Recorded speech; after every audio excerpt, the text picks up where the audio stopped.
Jóvenes señoritas, tengan muy buenos días. Vamos a dar inicio a nuestra clase con el tema del sistema endocrino. Vamos a trabajar en esta ocasión todo lo que tiene que ver la relación entre glándulas, sistema nervioso y una relación de sistemas a nivel anatómico.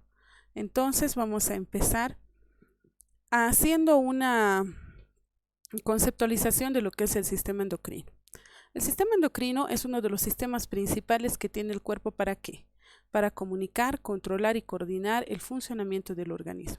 Es decir, tenemos sistemas en todo nuestro organismo. A partir de esos sistemas necesitamos que estos trabajen coordinando, comunicando y coordinando las acciones que se van a hacer de forma interna y externa en el organismo. Entonces ahí tenemos al sistema endocrino que va a trabajar con todos estos elementos. Su sistema de trabajo tiene que ver con el sistema nervioso, con el sistema reproductivo, con los riñones, los intestinos, el hígado y con la grasa, que obviamente va a ayudar a mantener y controlar todo este trabajo que van a hacer en conjunto. Las actividades y características primordiales que tenemos dentro de lo que es este sistema, con el trabajo que hacen conjuntamente con los otros sistemas son, prácticamente van a trabajar con todas las actividades de los órganos más de forma completa. ¿Ya? Los niveles de energía del cuerpo, que es que se van a controlar, lo que es la reproducción, las características sexuales, el crecimiento y desarrollo, los niveles de la sangre, de líquidos, de sal y azúcar. O sea, cómo se hace la medición, si necesitamos más o menos, quién controla todo este sistema a partir de sus glándulas. El equilibrio interno del sistema del cuerpo, también llamado la homeostasis, las reacciones de las condiciones del ambiente, por ejemplo, la temperatura, quién va a regular nuestro nivel de temperatura, también tiene que ver con glándulas que pertenecen al sistema endocrino. Y obviamente todo lo que tiene que ver con el estrés y las lesiones. Entonces, todo este control que parte en función de las glándulas, de las hormonas y de todos los sistemas que trabajan en conjunto, tiene que ver con el sistema endocrino. Si alguna vez sentiste, por ejemplo, un nivel de estrés, tiene que ver con las glándulas que segregan hormonas que van a generar estrés. Entonces, por ejemplo, si te has preguntado por qué sufren las personas de diabetes, ahí vamos a entrar en esta ocasión a despejar ciertas dudas. Vamos a continuar con nuestro tema. Y ahí nosotros vamos a ver un poquito, en el siguiente dibujo tú vas a observar las glándulas, tanto en hombres y mujeres, en la posición de nuestro cuerpo. ¿Está bien? Cuando estamos hablando del sistema endocrino, estamos hablando prácticamente de todo ese conjunto de glándulas, porque ese es el sistema endocrino, que van a trabajar para controlar y coordinar las actividades que hacen los demás sistemas. Tenemos, por ejemplo, la glándula pineal con el hipotálamo y la hipófisis, que van a trabajar 100% en todo lo que es la masa encefálica. La tiroides y la paratiroides, ahí tú vas a ver que está prácticamente debajo de la cabeza, entre el tórax y el cuello, ¿ya? Ahí tenemos lo que es el timo, que va a estar al final de todo lo que es la glándula paratiroides. Tenemos lo que son las cápsulas suprarrenales, que van a estar ubicadas prácticamente lo que son en todo lo que va a ser el hígado. Ahí están el páncreas y los ovarios y los testículos. Entonces esa es la posición que van a tener las glándulas principales, de donde se van a segregar hormonas para el funcionamiento de todos los sistemas. Entonces vamos a describir qué es una glándula y para qué sirve. Una glándula es un órgano cuya función es sintetizar sustancias, como las hormonas. ¿Para qué? Para librarlas a menudo en la corriente sanguínea. Todo lo que es el torrente sanguíneo está guiado por lo que son las hormonas también, ¿ya? Y en el interior de una cavidad corporal o superficie exterior, como las glándulas exocrinas. En el caso de que esté en el torrente sanguíneo, glándulas endocrinas, y en el caso que esté en una cavidad, una superficie exterior de la glándula endocrina, se va a denominar glándula exocrina. Las principales glándulas que tenemos en todo lo que es el sistema endocrino del cuerpo son estas: el hipotálamo, la hipófisis, la glándula tiroidea, la glándula paratiroidea, la glándula suprarrenal, la glándula pineal, que ya hemos dicho que tiene que ver, y las glándulas reproductoras, que obviamente van a incluir todo lo que son los ovarios y los testículos. También lo que es la glándula lo que se llama el timo, ¿ya? Vamos a describir en esta oportunidad las glándulas que pueden en su clasificación. Según, por ejemplo, la presencia o ausencia de conductos, ahí tenemos a las glándulas de secreción interna o endocrinas y las glándulas exocrinas. Según el número de células, ahí tenemos a las glándulas unicelulares y pluricelulares. Ahí tenemos, según la estructura que tengan los conductos excretores, las glándulas simples y compuestas. Según el conducto de secreción, tenemos a las glándulas mucosas, serosas y seromucosas. Entonces, esa es la clasificación de las glándulas que vamos a encontrar según las características que éstas tienen. Todas las glándulas van a secretar hormonas. ¿Y qué es una hormona?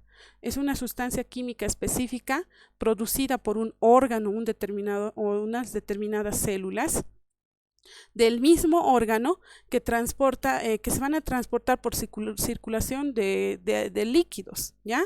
Esto produce efectos funcionales de las células y los sistemas sin aportar caudales importantes a la materia o a la energía. Entonces, las hormonas van a ser sustancias químicas, eso no te vas a olvidar. ¿Quiénes las producen? Producen los mismos órganos, ¿ya? O determinadas células que van a tener la funcionalidad de cumplir esa tarea. Ahora, existen dos formas de acción en el organismo, por parte de ellas en una acción generalizada y una acción localizada. Entonces, vamos a hablar de características generales de las hormonas. Se producen en pequeñas cantidades. Una sustancia química producida por un órgano se produce en sustancias pequeñas o en cantidades pequeñas. Liberan el espacio intercelular, viajan por la sangre, afectan tejidos que pueden encontrarse lejos del punto de origen de la hormona, sin efecto directamente proporcional a su concentración. Esas son las características más generalizadas de las hormonas. ¿Qué producen las hormonas? En un determinado momento van a ser estimulantes. ¿Y cuando hablamos de que las hormonas sean estimulantes? Las hormonas, en el caso de que sean estimulantes, van a promover actividad en un tejido. Por ejemplo, la prolactina, ¿ya? Es un estimulante para generar actividad. Es inhibitorio cuando disminuye la actividad en el tejido. Por ejemplo, la somatostatina. Entonces, son hormonas que van a provocar actividad o van a disminuir la actividad. La antagonista, cuando un par de hormonas tiene efectos opuestos entre sí. Por ejemplo, la insulina y el glucagón, ¿ya?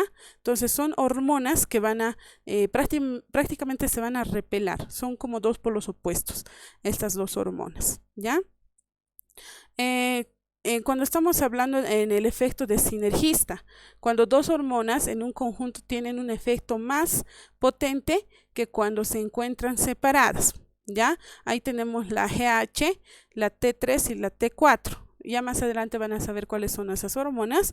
Entonces, estas se trabajan prácticamente más de forma conjunta que de forma separada. ¿Y cuándo surge efecto trópico? En el caso de la hormona, es una hormona que altera el metabolismo de otro tejido endocrino. Ejemplo, la gonadotropina. Entonces, ¿qué es lo que va a hacer esto? Va a afectar a otro órgano del sistema endocrino. ¿Está bien? Entonces, esos son los efectos que van a causar algunos tipos de hormonas. Ahí tenemos los tipos de hormonas según su función.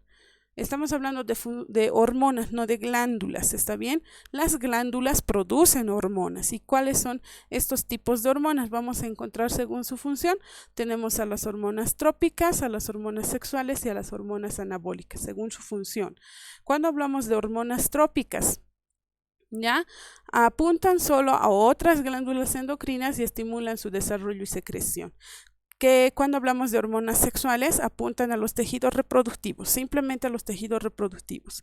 Y las hormonas anabólicas estimulan el anabolismo en las células, en la célula diana. Ya vamos a ver más adelante qué es una célula diana, también llamada célula blanca. ¿Está bien? ¿Qué son los tipos de hormonas según su estructura química? Ya hemos visto anteriormente el tipo de hormona según su función. Ahora vamos a ver el tipo de hormona según su estructura química.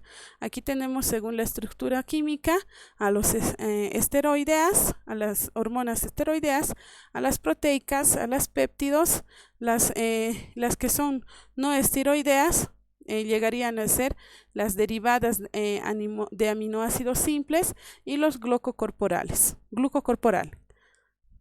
¿Ya? ¿Está bien? Entonces ahí tenemos, por ejemplo, en el caso de las esteroideas, que es un tipo, y las no esteroideas, que son otro tipo, aquí tenemos al cortisol, aldosterona, estrógeno, progesterona y testosterona. Entonces es un tipo de hormonas según las sustancias químicas que contienen son más o menos características entre sí, ¿ya? En el caso de las proteicas tenemos a las hormonas del crecimiento, a la prolactina, a la paratiroidea, a la calcitonina, a la insulina y al glucagón. Entonces, estas tienen que ver con el asunto del crecimiento. Ahí tenemos a los demás, ¿ya? Por ejemplo, la más conocida es la ADH, que también se la conoce como antidiurética, ¿ya? Estos son péptidos. La oxitocina también, o otra de las hormonas que según sus funciones químicas tiene que ver con la MSH, ¿ya? Y aquí tenemos también la TRH, que son más o menos del mismo orden, ¿ya? Aquí tenemos también a los que son las derivadas de aminoácidos simples. La noradrenalina, la adrenalina, la melatonina, la tiroxina. Entonces son hormonas que son derivadas de aminoácidos simples. Y aquí tenemos las que son conocidas por sus siglas. Entonces, por ejemplo, tenemos la FSH, la LH, la TSH, ¿ya? Tiroide estimulante, luteinosante, y ahí tenemos a estos